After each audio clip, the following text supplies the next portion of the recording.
మా చెల్లి కూడా ఎవరికైనా బాగోలేకపోయినా చాలా ప్రేమ, అందరి ప్రేమ. ఎవరికైనా బాగోలేకపోయినా కప్పుకుని వచ్చేసి సహాయంగా ఉంటుంది నా చెల్లి. వీళ్ళిద్దరు ఆరోగ్యం కూడా మనందరి ప్రేమ అల్లాగా ఉంచాలో మీరు అందరూ. నాకు కూడా ఆ ముగ్గురు పిల్లలు కూడా మంచి భవిష్యత్తులో ఉన్నారు. ఆ పిల్లలు ఇప్పుడు నా భర్త లేకపోయినా కూడా చాలా చాలా చాలా చాలా ఎక్కువ ప్రేమగా ఉన్నారు.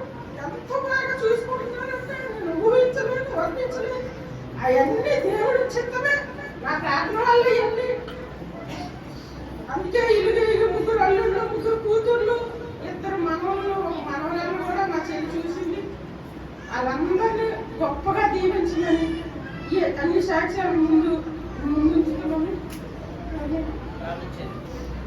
స్తోత్రం ఆయన సదేవా తండ్రి, కృపల దేవా నాయన, నీకే స్తుతులు స్తోత్రాలు తండ్రి. నిన్న నేడు నిరంతరం ఏకరీతిగా నీ దేవుడు దేవా, నీ వందనాలు తండ్రి.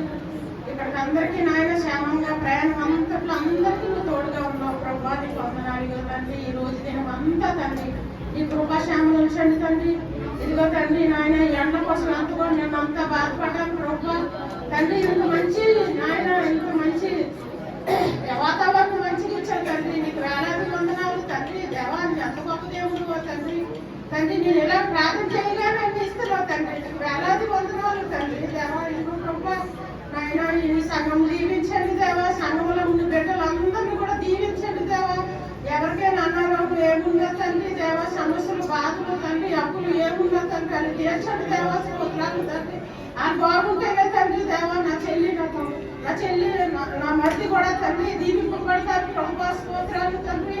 నాయన నువ్వు అంతకు మంచి దేవుడు అంటే తండ్రి నాయన ఊహించలేను తండ్రి, వర్ణించలేను దేవా. నీ స్తోత్రాలు తండ్రి. గొప్పగా దీవించండి తండ్రి. అన్ని విధాలుగా మీరు ముందుండి నడిపించమని యేసు పరిశుద్ధులను వేడుకుంటున్నాం తండ్రి. అశ్వయ్య అమ్మగారికి హృదయపూర్వక వందనాలు. దేవునికి స్తోత్రం అండి.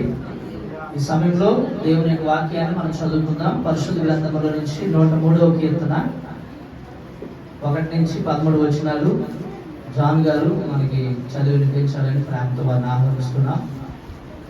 ముందుకు వచ్చి అందరూ పరిశుద్ధ గ్రంథాలు తెరిచి